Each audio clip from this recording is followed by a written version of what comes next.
tukafikia mwafaka ya kwamba uwanja wa Meja Jenerali Isamuhyo ndio uwanja wenye hadhi, ndio uwanja unaokidhi, ndio uwanja wenye sifa, ndio uwanja bora, na ndio uwanja ambao una haki zote za kuhosti mechi ya Kariakoo Derby. Ni ukweli usiopingika ya kwamba Meja Jenerali Isamuhyo hailingani na Benjamin Mkapa kwenye eneo la capacity ya mashabiki. Benjamin Mkapa ni watu 60,000 na uwanja wa Meja Jenerali Isamuhyo ni watu 10,000 pekee, lakini hakuna budi, ilikuwa ni lazima na muhimu kwenda hapo kwa sababu ndio chaguo pekee bora lililobaki. Viwanja vingine vyote vilivyobaki Tanzania havitofautiani chochote na uwanja wa Meja Isamuhyo, lakini uwanja wa Meja Jenerali Isamuhyo una sifa moja kuu ya kipekee ya kwamba ndio uwanja wenye pitch bora kuliko kiwanja chochote Tanzania hivi sasa. Kabla ya Benjamin Mkapa haijafumuliwa, uwanja wa Meja Jenerali Isamuhyo ulikuwa ni uwanja wa pili unaoongoza kwa kuwa na nyasi asilia bora. Kuwa na uwanja wenye nyasi asilia bora ulikuwa ni uwanja wa pili. Baada ya Benjamin Mkapa kufumuliwa, tunavyozungumza nanyi hivi sasa, uwanja wa Meja Jenerali Isamuhyo ndio uwanja wenye pitch bora unaotumia nyasi asilia. Baada ya kuridhisha namna hiyo, tukasema huu ndio uwanja ambao unakidhi kuchezewa mechi bora katika nchi, kuchezewa mechi kubwa katika nchi, kuchezewa mchezo mkubwa katika ligi kuu, mchezo wa derby, mchezo wa Kariakoo Derby, kwa sababu surface yake ya kuchezea kwa maana ya pitch iko kweli kweli. Kwa hiyo mawazo, maoni yote kuhusiana na uwanja kwa sasa hayana nafasi yake. Wote tunaelekea Meja Jenerali Isamuhyo, na ieleweke wazi, hatujapeleka uwanja mechi katika uwanja wa Meja Jenerali Isamuhyo iwe kama sehemu ya kutafutia matokeo au kama sehemu ya kumkomoa mtu au kama sehemu ya kutaka kumuonea mtu. Tumekwenda Meja Jenerali Isamuhyo kwa sababu ndio uwanja ambao unastahili, na ndio maana unaona hata communication yetu kuhusiana na Meja Isamuhyo tunaitoa kistaarabu. Ni tofauti na watu ambao walipopeleka mechi katika uwanja wa Amani, ulikuwa unaona wanazungumza kipashkuna kana kwamba wanazungumza kwa ajili ya kwamba yani njoeni huku lazima tutawafunga kwa sababu ni Zanzibar, au mmeshazoea sehemu fulani, njoeni huku hamjapazoea tutawafunga. Ni tofauti. Sisi tumekwenda Meja Isamuhyo na tunawaomba na wengine waje kiroho safi, kwa sababu ndio sehemu sahihi ya kuchezea mechi yetu ya Kariakoo Derby. Timu yetu ya Simba Sports Club imerejea jana kutoka visiwani Zanzibar mara baada ya kufanikiwa kuchukua ubingwa wa Kombe la Muungano na kumfunga mtani wetu goli la kikatili, goli 1-0 katika mchezo wa fainali. Mara baada ya kurejea kutoka visiwani Zanzibar, vijana wakapumzika kidogo mchana ule na kusalimia familia, na jioni kwa maana usiku wachezaji wote wakarejea kambini, na ninapozungumza nawe hivi sasa wachezaji wa Simba wote wako kambini hivi sasa wakiendelea na programu ya maandalizi na mazoezi kuelekea katika mchezo wetu wa Kariakoo Derby. Kuhusiana na afya za baadhi ya wachezaji wetu ambao katika mechi ya fainali ya Kombe la Muungano walionekana kufanyiwa mabadiliko kwa sababu za majeraha za hapa na pale, ninayo taarifa njema sana kwenu wana Simba ya kwamba wachezaji wote ambao walionekana kufanyiwa mabadiliko kwa sababu za kiafya, wote hali zao ziko vizuri. vizuri kweli kweli. Wa kwanza alikuwa ni Anicet Oura ambaye alishindwa kuendelea na mchezo, dakika ya 20 tu akafanyiwa mabadiliko, na mabadiliko aliyofanyiwa yalikuwa ni mabadiliko tiba ili aanze kutibiwa pale pale wakati mechi inaendelea, lakini asiendelee kujiumiza zaidi na kutengeneza jeraha kubwa zaidi. Kwa hiyo benchi la ufundi kwa kushirikiana na jopo la madaktari wakaona tumpe na tumtoe kwenye mchezo huu ili aanze kupatiwa matibabu hapa hapa na kuzuia riski ya kutoumia zaidi. Na hiyo ndio faida ya kuwa na wataalamu katika benchi la ufundi. Kwa Anicet Oura akatolewa katika mechi hii ya finali, akaanza kupatiwa matibabu, na napozungumza nanyi hivi sasa Anicet Oura anaendelea vizuri kweli kweli, na matumaini yake ya kuwepo katika mchezo wa dabi yana asilimia kubwa kweli kweli. Cha kufanya ni kumuomba tu Mwenyezi Mungu aendelee kuimarisha afya yake ili tarehe 3 awe sehemu ya mchezo. Lakini Nixon Kibabage vile vile na yeye alifanyiwa mabadiliko baada mwili wake kutingishika. Tunamshukuru Mwenyezi Mungu kwa ripoti ya madaktari ambayo nimeipokea asubuhi ya leo. Kibabage yuko salama wa salmin, yuko mzima wa afya. Maana yake ni kwamba Jumapili atakwenda kujitutumua kama kawaida. Yusuf Kagoma ngoma ngumu, naye vile vile hakumaliza mchezo ule kwa sababu ya kuhofia kupata majeraha, kukufua angeendelea kupata maumivu, maana alikuwa akisikia maumivu wakati mchezo unaendelea. Akafanyiwa mabadiliko ili kumwepushia kuumia zaidi, na yeye amepata matibabu kwa siku ya jana na anaendelea vizuri, na sasa yuko mazoezini akiendelea na program ya mazoezi. Kwa hiyo hao pekee ndio ambao walikuwa na hati ya kuikosa Kariakoo Derby, lakini niko hapa kuwathibitishia kwamba wachezaji hawa watatu na wengine wote ambao sijawataja afya zao ziko salama wa salvi na wako tayari kwa ajili ya Kariakoo Derby.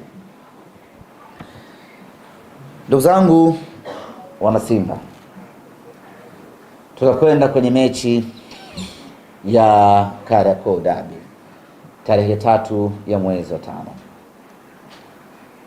Hii ni mechi ambayo haihitaji maelezo mengi sana, kwa sababu sidhani kama kuna mwana Simba yoyote asiyefahamu umuhimu wa mechi ya dabi, asiyefahamu ugumu wa mechi ya dabi, asiyefahamu thamani ya mechi ya dabi, asiyefahamu chochote kuhusiana na dabi. Sidhani kama kuna mwana Simba wa namna hiyo. Sidhani kama kuna mwana Simba ambaye hajui chochote muhimu kuhusiana na mechi hii ya Kariakoo Derby. Kwa hiyo mechi hii kimsingi haihitaji maelezo mengi. Mechi hii inajieleza yenyewe, lakini binadamu asili yetu ni kukumbushana, na mimi niko hapa kuwakumbusha wana Simba kuhusiana na umuhimu, thamani, ugumu wa mchezo huu. Kwanza lazima tuambiane ukweli. Mechi hii ya tarehe 3 ya mwezi wa 5 ndiyo mechi yetu itakayoamua hatima yetu ya ubingwa msimu huu. Yaani Simba kupata ubingwa msimu huu inategemea mechi ya tarehe 3. Simba kukosa ubingwa msimu huu inategemea mechi ya tarehe 3. Ukitazama msimamo wa ligi kuu ya NBC mpaka hivi sasa tumezidiwa alama 5 na mpinzani wetu. Tukishinda mchezo wa Jumapili, maana yake zitabaki alama 2. Alama 2 katika michezo iliyobaki, linaweza likatokea lolote kwa mpinzani wetu akadondoka hapo. Maana yake ni kwamba ni must win game tarehe 3 ili tuweze kuchukua alama 3, libaki pointi gap la pointi 2. Hata kama atachukua ubingwa kwa gap la pointi 2, lakini hatutojisikia maumivu makubwa, kwa sababu katika ubingwa wake msimu huu kwetu ameambulia alama hako kamoja tu. Kwa hiyo hii ni mechi yenye kuamua hatima yetu kwenye mrengo huo. Lakini kama tunapoteza mchezo huu, maana yake ni kwamba gap linakuwa pointi 8. Gap likuwa pointi 8 kwa timu ambazo zitakuwa zimesalia huko mbele. Huoni huyu bwana akidondosha pointi 8 katika mechi ambazo zimebakia. Lazima tuelezane ukweli, ndugu zangu wana Simba. Kama sisi tutashindwa kupunguza gap na kubaki pointi 2, usitegemee Singida, sijui Azam, Pamba, sijui nani sijui aje ampukutishe huyu bwana pointi 8 zikapukutika, Simba akawa bingwa. Nini maana yake? Adui unayemweza mwenyewe, malizana naye mwenyewe. Usitegemee mpinzani wa nje aje akusaidie kupambana na adui yako. Adui huyu tunamweza sisi wenyewe. Twendeni tukapambane naye sisi wenyewe. Tusitegemee hao wengine waje wampukutishe huyu alama 8. Haiwezekani, timu hizo hazipo hapa Tanzania. Tuelezane ukweli. Utamtegemea Azam, huyo ndo atakuvua taulo ukweni asubuhi. Utamtegemea Singida, huyo ndo shoga yake mkubwa. Utamtegemea sijui Mbeya City, sijui nani, huyo atakula nyingi kipindi cha kwanza. Usimtegemee. Wanasema mtegemea cha ndugu ufa masikini. Tusikubali kufa masikini, ndugu zangu wana Simba. Twendeni wenyewe tukapambanie hizi alama 3 za tarehe 3. Kwa mantiki hiyo basi, sherehe za ubingwa wa kombe la Muungano zimetamatika rasmi jana.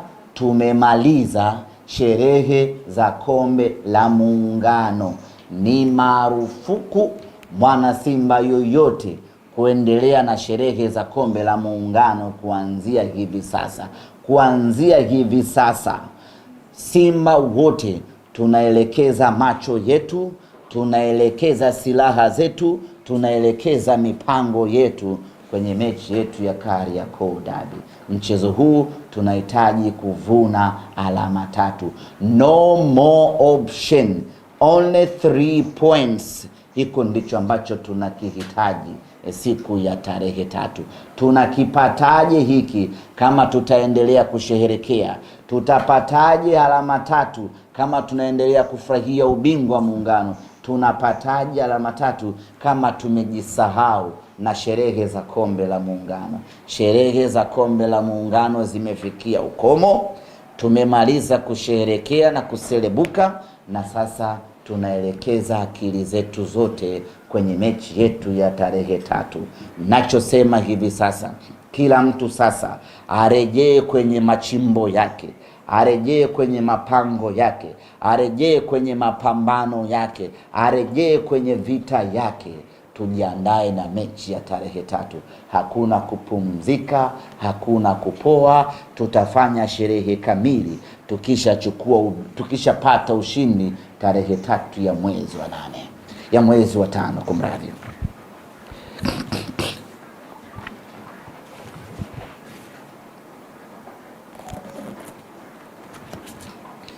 Ndugu zanguni, hii ni mechi ngumu.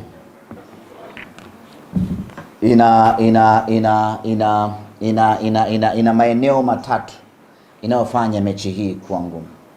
Kwanza, hii ni Kariakoo Derby. Hii ni mechi ya kihistoria. Sisi na wao, haijawahi kuwa mechi nyepesi hata siku moja.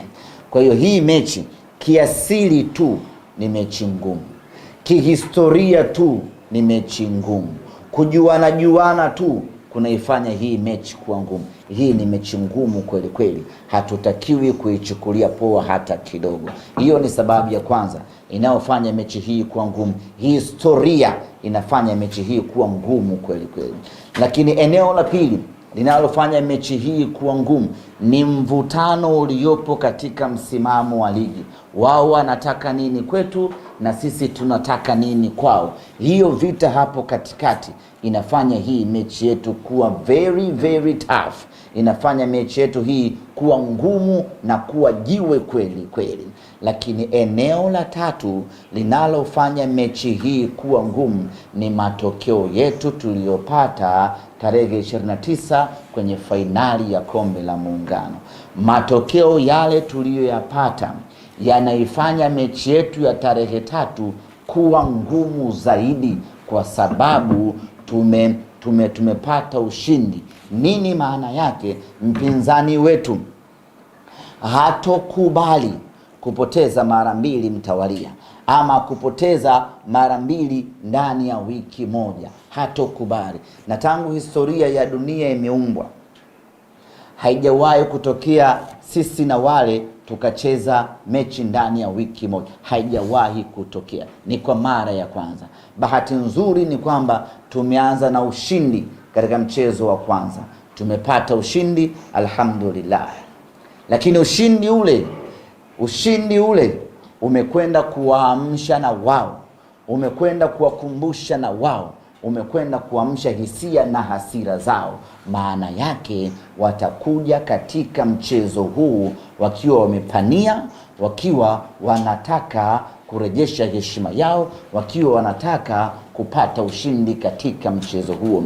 Kimsingi ni kwamba sasa tumeshatimua mzinga wa nyuki, kwa hiyo pale pameshachangamka hivi sasa.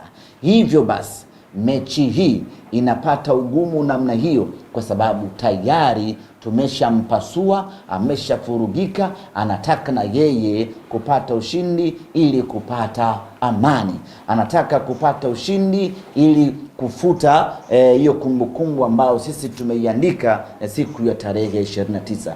Na sisi tumepata ushindi katika mchezo huo, tunataka kuendeleza ushindi zaidi. Lakini kama haitoshi, ugumu mwingine kwenye mchezo huu ni kwamba hatuko tayari sisi Simba Sports Club furaha yetu kudumu ndani ya siku 3 pekee. Waswahili wanasema furaha ya masikini haidumu. Hata sisi hatutaki kuwa hao masikini ambao tumeshinda tarehe 29, tumestarehe tarehe 30, 1, 2, 3 mke sherehe imeisha. Hatutaki kuingia kwenye kundi hilo la sherehe ya masikini haidumu. Tunataka furaha yetu idumu milele na milele. Furaha inadumu vipi? Ni kwa Simba kushinda tena siku ya tarehe 3. Hapo ndipo panafanya mchezo huu wa tarehe 3 kuwa ni mchezo mgumu kweli kweli, na pengine inawezekana kwa miaka hivi karibuni hatujawahi kushuhudia mechi yenye ugumu kama hii ambayo tunakwenda kucheza siku ya tarehe 3, kutokana na sababu ambazo nimezieleza. Ingekuwa tumemfunga miezi 3 nyuma ama miezi 4 nyuma, isingekuwa na pressure kubwa, lakini tumemfunga juzi tu Jumatano ndugu zanguni, na leo ni Ijumaa na mechi ni Jumapili. Bado machungu anayo, bado hasira nazo, na hivyo anataka kuja kumaliza machungu yake kwetu. Ndio maana nawaambia ndugu zanguni, mechi hii hamjawahi kuiona tangu mmezaliwa wa Tanzania wote. Yaani Mtanzania wa kwanza kuzaliwa, mnamjua? Mwenyewe simjui. Mtanzania wa kwanza kuzaliwa hajawahi kuiona hii mechi katika maisha yake, na Mtanzania wa mwisho kupatikana, mnamjua ama mjui? Mbona hamjawahi kuiona mechi ya namna hiyo kwa sababu hizi 3 ambazo nimewapa. Hasa kwa ugumu wa mechi hii, Mwana Simba unapata wapi starehe ya kufurahia kombe la Muungano? Mwana Simba unapata wapi starehe ya kujisahau? Mwana Simba unapata wapi raha ya kuendelea kuburudika wakati tuna kazi kubwa ya kumzuia mtu? Nakumbuka tumemfunga kwenye kombe la Muungano, kwa muda mrefu hatujamfunga katika ligi kuu ya NBC. Ukiacha ule msumari wa moto wa Kibu Dennis na Enoch Inonga Baka, hatujamfunga tena baada ya muda mrefu kupita. Tunatakiwa tumfunge tena kwenye ligi kuu ya NBC, na kazi hiyo ni kazi ya Jumapili ya tarehe 3 insha Allah.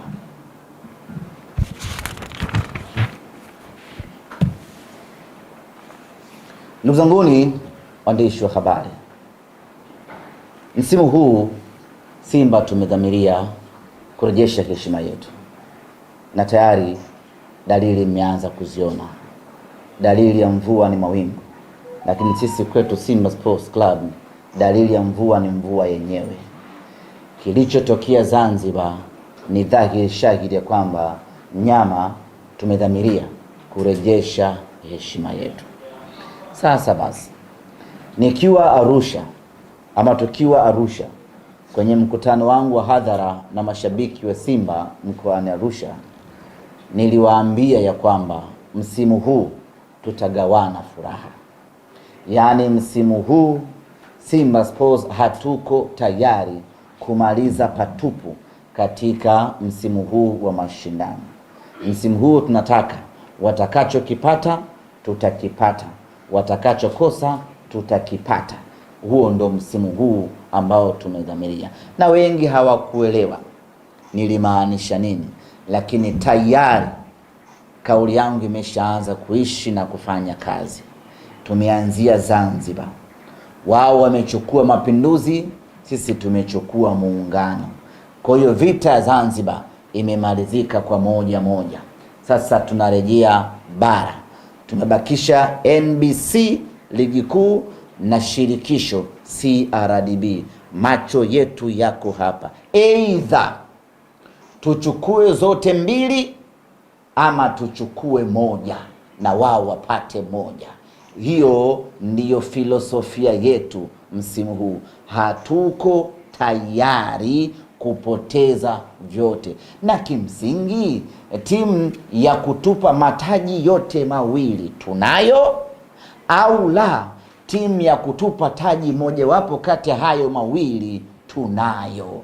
Na ndo maana tunasema ya kwamba msimu huu ni msimu either tupate furaha kamili ama tugawane furaha. Inawezekana kwa aina ya timu tuliyokuwa nayo. Msimu huu peke yake tumekutana mara 3 sisi na watani zetu. Ametufunga mara 1, tumemfunga mara 2. Ametufunga kwenye ngao ya hisani, tumemfunga mara 2. Kwenye ligi kuu mara 1 na kwenye kombe la muungano mara 1. Kwenye ligi kuu mtanuliza mmeshinda wapi? Pale visiwani Zanzibar, Simba tumeshinda ule mchezo. Tumeshinda goli 1-0, goli la Selemani Mwalimu. Mtu wa pembeni kabisa ndio alilikataa lile goli, na huyo mtu ameshushwa daraja, ameondolewa kwenye mipango yetu hiyo ya kimpira kwa kufanya uzembe wa makusudi wa kuidhulumu Simba Sports Club. Na taarifa ya bodi ya ligi iliweka wazi kwamba goli halali. Maana yake ni kwamba Selemani Mwalimu alifunga goli halali, Simba Sports Club tumefunga goli halali. Tumekosa pointi 3 tu za kikanuni, lakini kiuhalisia sisi tumeshinda ule mchezo. Ndio maana nasema tumemfunga mara 2 msimu huu peke yake. Tunakwenda mara 3 kwenda kupambania ushindi siku hiyo. Lakini kila mwana Simba atia akilini hii, haitakuwa nyepesi, haitakuwa rahisi.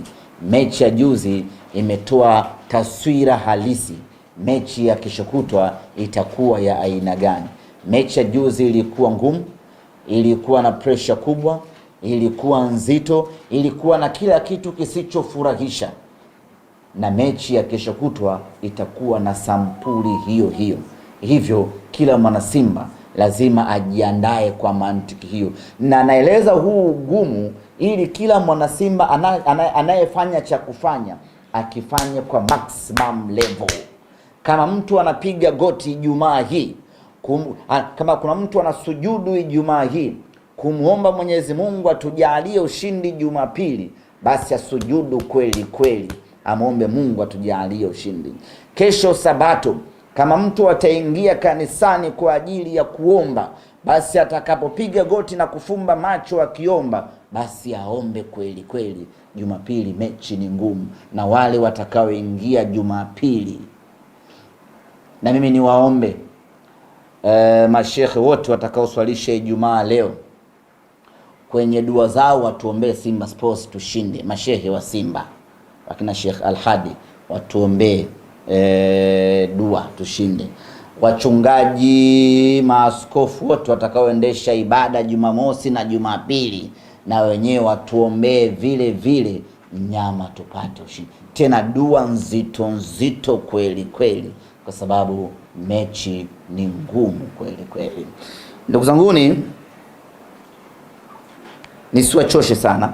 Leo ni sikukuu ya wafanyakazi, na ninyi ni wafanyakazi, mnatakiwa mkapumzike hivi sasa. Niseme tu ya kwamba Simba Sports Club, taifa kubwa, tuko tayari kwa ajili ya mchezo huu, na tuko tayari kwenda kuipambania nembo ya timu yetu ya Simba Sports Club.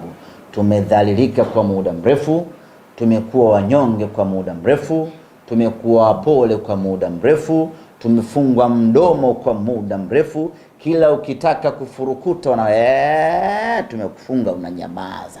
Tulikuwa tunajitutumua kwa sababu sisi ni watu wabishi, lakini tunakosa power ile, tunakosa authority kwa sababu ya kufungwa mara nyingi.